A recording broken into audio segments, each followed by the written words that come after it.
Fala, guerreiros, tudo bem? Professor Maicon Roque na área, professor de matemática e raciocínio lógico aqui do Instituto STIB, beleza? Hoje iremos dar início ao nosso curso de raciocínio lógico voltado para a Banca IADES, beleza? Então vamos para a tela.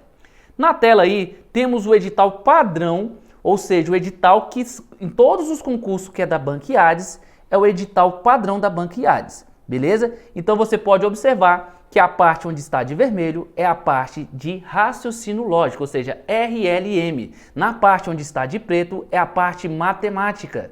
Então, todo edital da Banca IADES praticamente vem neste padrão, beleza? Então, na aula de hoje, iremos abordar o tópico 10, compreensão de estruturas lógicas, beleza? Então, vamos passar aqui o slide. Então, quando iniciamos o nosso curso de raciocínio lógico, a primeira coisa que temos que saber é o quê? É o conceito de proposição, beleza? Então a proposição é a base elementar do raciocínio lógico. Então aqui o primeiro tópico que iremos abordar é o conceito de proposições, beleza? Então vamos para a tela. Proposição, assim como eu falei para vocês, proposição.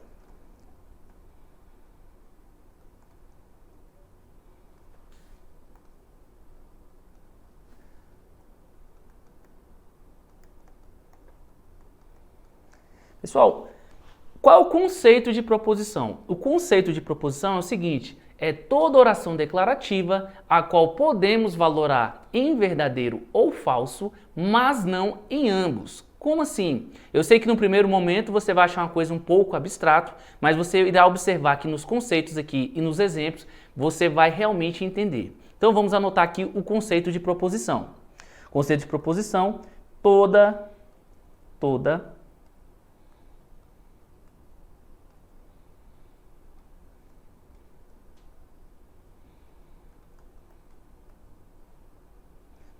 oração declarativa a qual podemos valorar, ou seja, classificar em verdadeiro ou falso, preste atenção na parte final, mas não em ambos. Então, o conceito de proposição, vou dar um exemplo para vocês. Se eu dou um exemplo assim para você, Taguatinga está localizado no Distrito Federal. Esta informação que eu passei para você agora, Taguatinga está localizado no Distrito Federal, tem como você valorar em verdadeiro ou falso? Sim, o valor lógico dessa proposição é verdadeiro. Todos sabemos que Taguatinga é uma cidade satélite aqui de Brasília, não é verdade? Então, se você entendeu a informação, isso é uma proposição, beleza? Então, nesse exemplo que eu falei, Taguatinga está localizado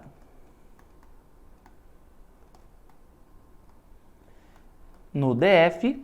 Isso aqui é uma informação, ou seja, uma informação a qual você pode valorar em verdadeiro ou falso. E nesse caso aqui, temos o valor lógico de quê? De verdadeiro.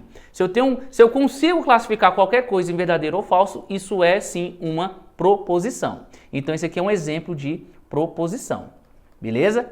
Só que é o seguinte, as bancas de concurso, ele não é que seja mais importante, mas o que mais cai em prova, além do conceito, é justamente o seguinte, é saber o que não é proposição. Então lá na sua prova, a chance maior de cair o conceito ou o que não é proposição, a parte do que não é proposição, 80% maior de chance do que cair o próprio conceito. Então agora eu vou elencar para vocês o que não é proposição. Então vamos elencar aqui quais são os casos que não são proposições, beleza? Então vamos elencar aqui, ó, o que não é proposição, ó, o que não é proposição. O que não é proposição?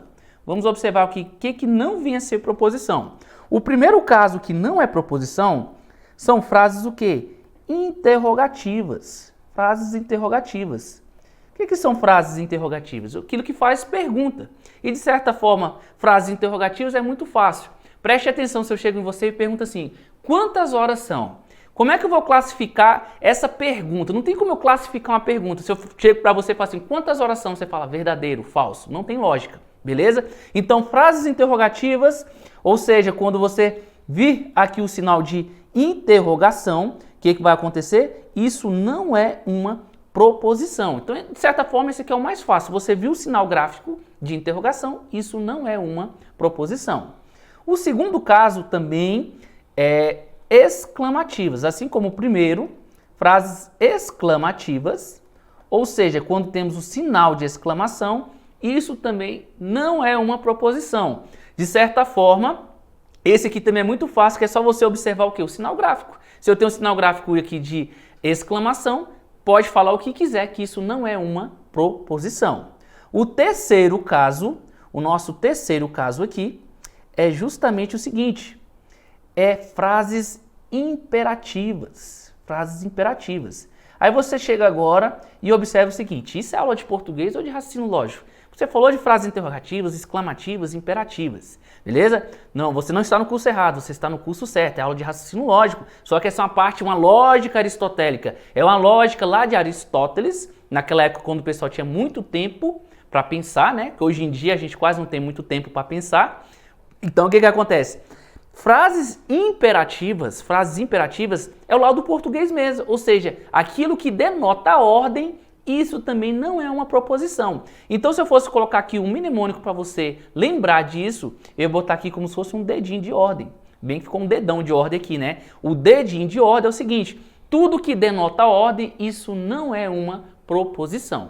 Beleza? Claro que nos exemplos a gente vai pegar essa parte melhor dentro dos exemplos de provas. Então vamos lá para o quarto caso que não é proposição, pessoal. O quarto caso que não é proposição são frases paradoxais, beleza? Então é só paradoxo, vamos colocar aqui, ó, paradoxo, não é uma proposição. Aí você me pergunta, o que é um paradoxo? Se na sua prova for cair alguma coisa de paradoxo, geralmente vai ser o desdobramento desse exemplo que eu vou dar agora. Preste atenção nesse exemplo, ó. O exemplo que eu vou dar aqui para vocês, que é justamente o seguinte, ó. Olha só esse exemplo aqui, ó.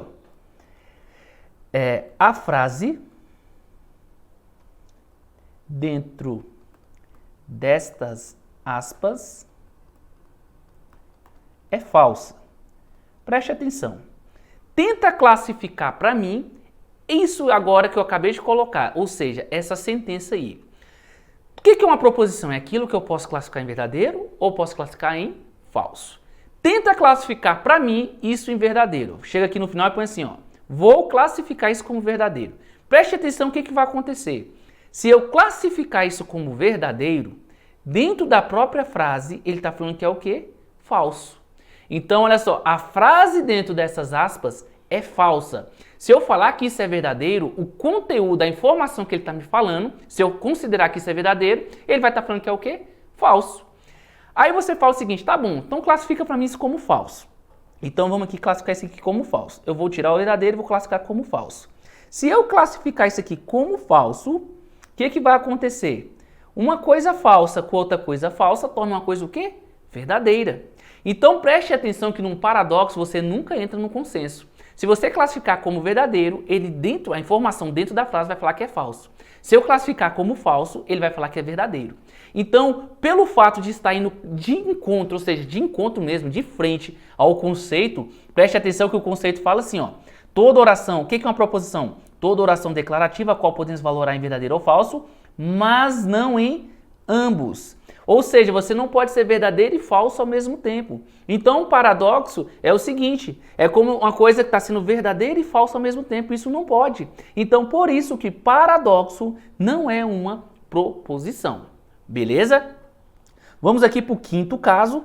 O quinto caso é sem verbo, ou seja, frases sem verbo. Esse aqui, de certa forma, também é muito fácil. Por quê? Pessoal, na língua portuguesa, não tem como você passar qualquer informação sem utilizar verbo. Qualquer informação que você for tentar passar para uma pessoa, essa informação você vai ter que utilizar verbo.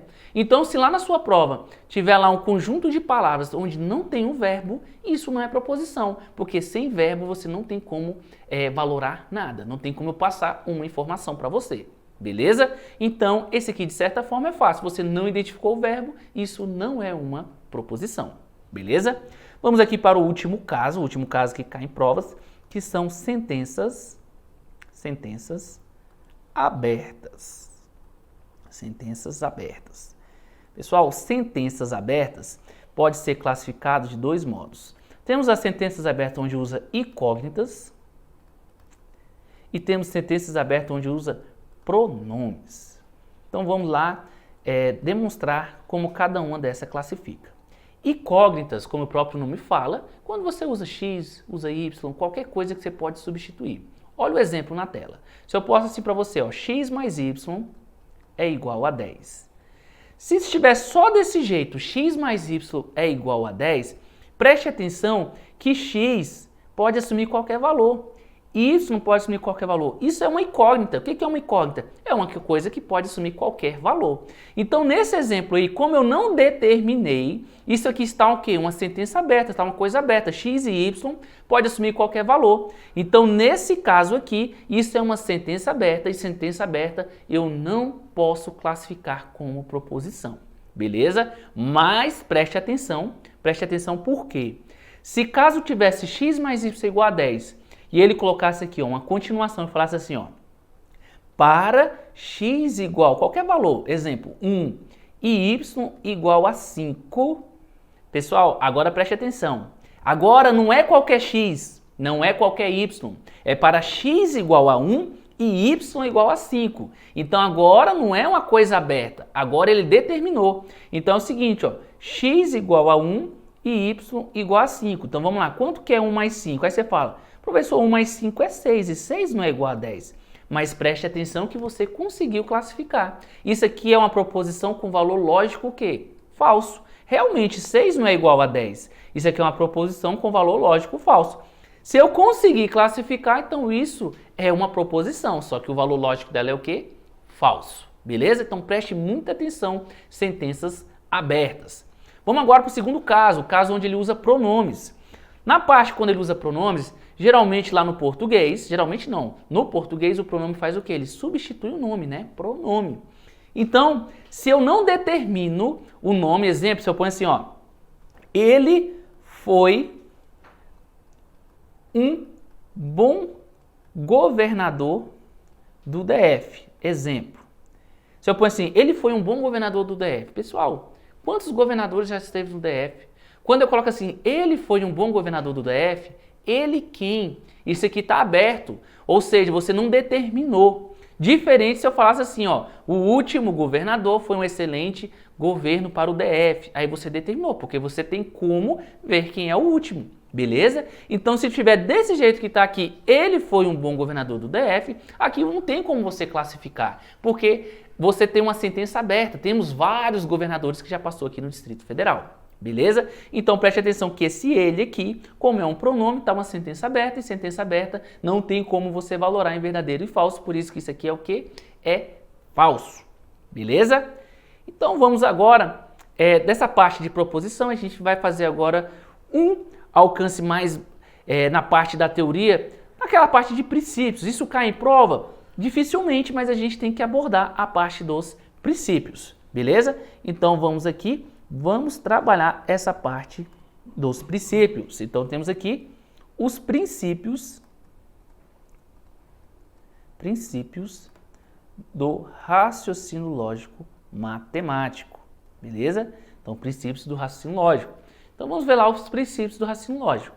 Então, temos o seguinte princípio. Os princípios estão assim, ó. A gente tem aqui a parte central, onde temos os princípios. E temos 3 princípios que regem o raciocínio lógico, beleza? O primeiro princípio é o princípio da identidade.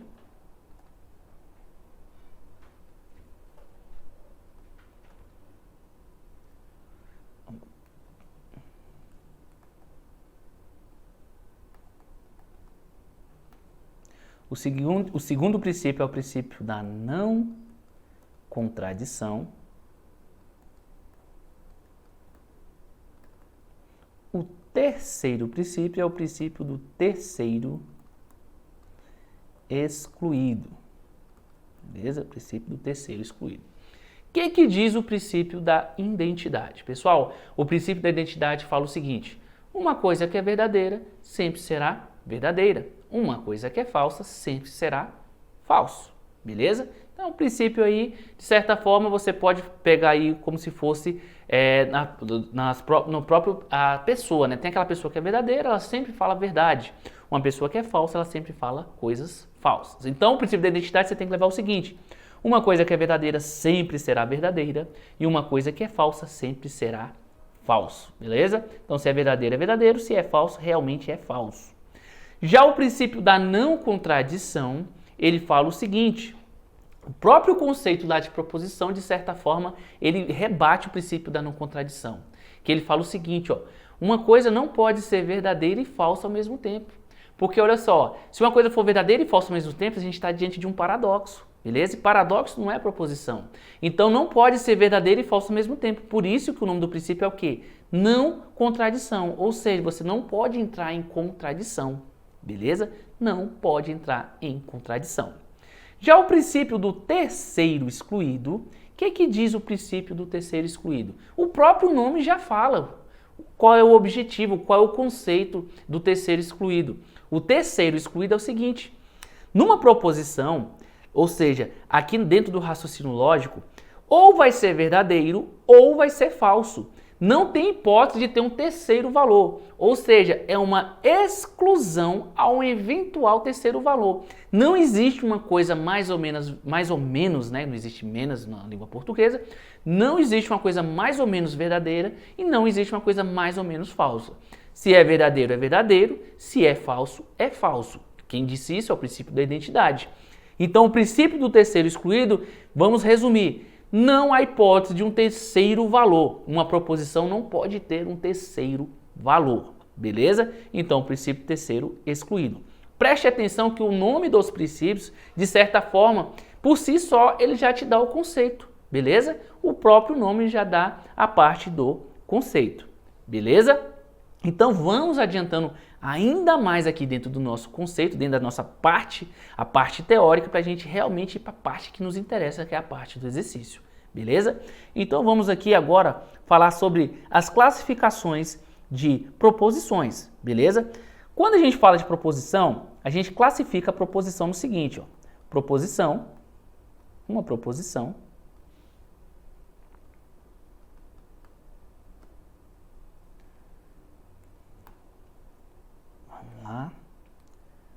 a uma proposição, ele pode ser classificado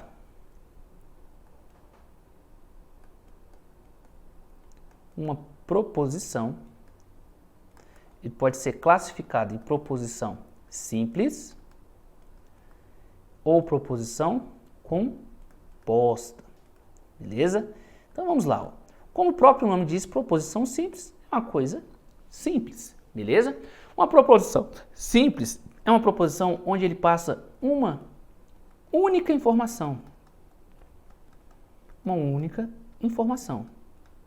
Beleza? E aqui, como é uma única informação, a gente tem aqui um verbo só. Só um verbo. Beleza? Já na proposição composta, a gente tem o quê? Mais de uma informação. Mais de uma informação. Beleza? Ou seja, mais de um verbo. Beleza? Só que aqui começa a figura do seguinte: essas proposições, a proposição composta, ela agora começa a vir a figura dos conectivos. Então, olha só, é mais de uma informação, é mais de um verbo, ou seja, você começa a trabalhar com conectivos. Na proposição composta, você vai ter várias proposições simples, várias que eu falo o seguinte, o mínimo é duas. Você vai ter mais de um verbo, ou seja, você vai ter proposições simples ligadas por quê? Pelo conectivo. Então, você vai ter aqui, ó, ligadas, né? As proposições ligadas por conectivos. Então, começamos aqui a tratar sobre os conectivos, beleza? Então, preste atenção que agora a gente está entrando numa parte muito interessante do nosso conteúdo, que é a parte de conectivos, beleza? Então, aqui, olha só, nos conectivos, nesse primeiro momento, eu só irei apresentar para vocês quais os conectivos que temos, quais que são as classificações, ou seja, quais os nomes que eu dou para esses conectivos e quais os símbolos. Num segundo momento, a gente vai realmente ver como é que esse conectivo trabalha dentro da tabela verdade. Beleza? Então vamos lá. Ó. O primeiro conectivo a qual temos, preste atenção que nós estamos nos alfabetizando em relação aos conectivos. O primeiro conectivo que temos é o conectivo da conjunção. Conectivo da conjunção.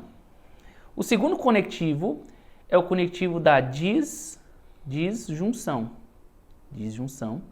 O terceiro conectivo é a disjunção. Aí você fala, ué, já teve uma disjunção. Só que agora é a disjunção o quê? Exclusiva. O quarto conectivo e disparado mais importante é a condicional. Condicional. Beleza? E o último conectivo é a bicondicional. Bicondicional. Beleza? Bicondicional. Nesse primeiro momento, eu só mostrei para vocês quais são os nomes, quais os conectivos que temos. Tem um total de 5 conectivos, beleza? Vamos agora demonstrar como esses conectivos eles aparecem, como é que ele na parte da língua portuguesa, como é que ele é escrito, beleza?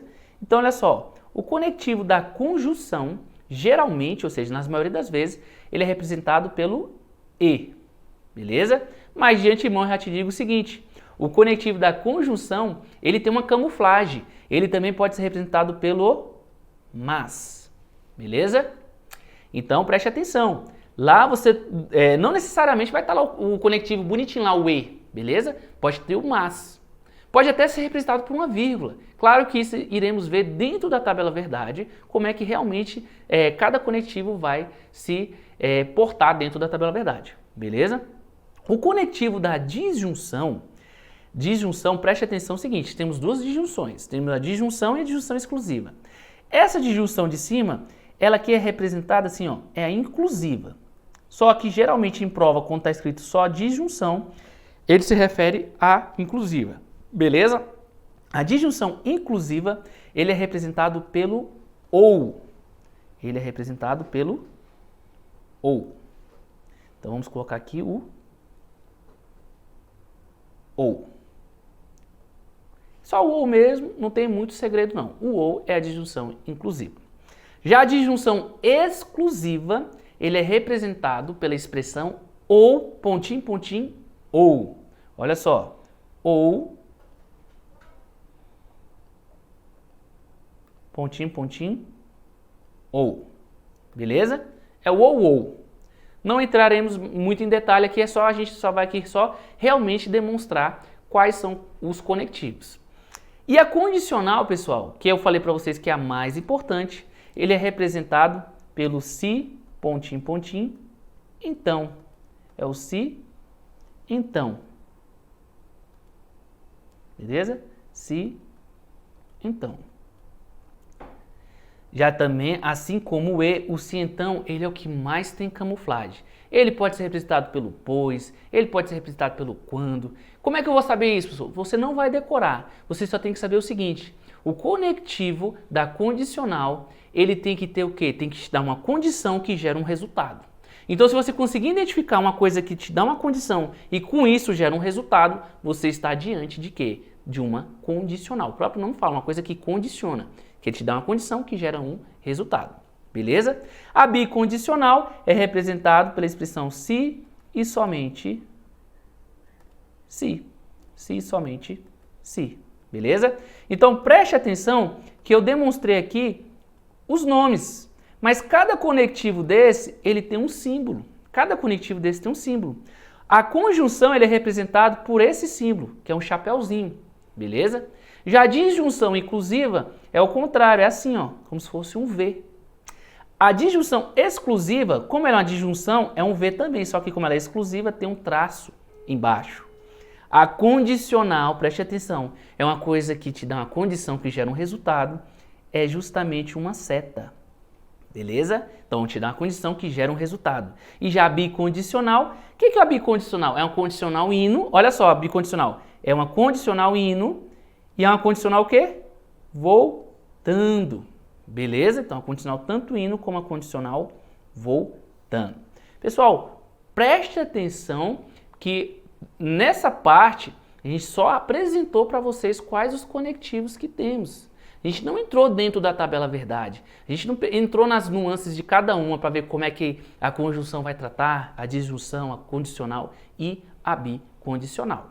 Beleza? Mas a gente vai terminando esse primeiro bloco com essa parte teórica e aqui na segunda parte a gente já vem com muitos exercícios, já em relação a essa primeira parte teórica e sempre vai ser assim, a gente dá a teoria e vem com o exercício. Aí depois a gente vem com mais teoria em cima de exercício, porque lá no dia da sua prova o que realmente que importa para você é o que? Prática, é fazer muitos e muitos exercícios, beleza? Então vamos terminar aqui esse bloco, te espero no próximo bloco.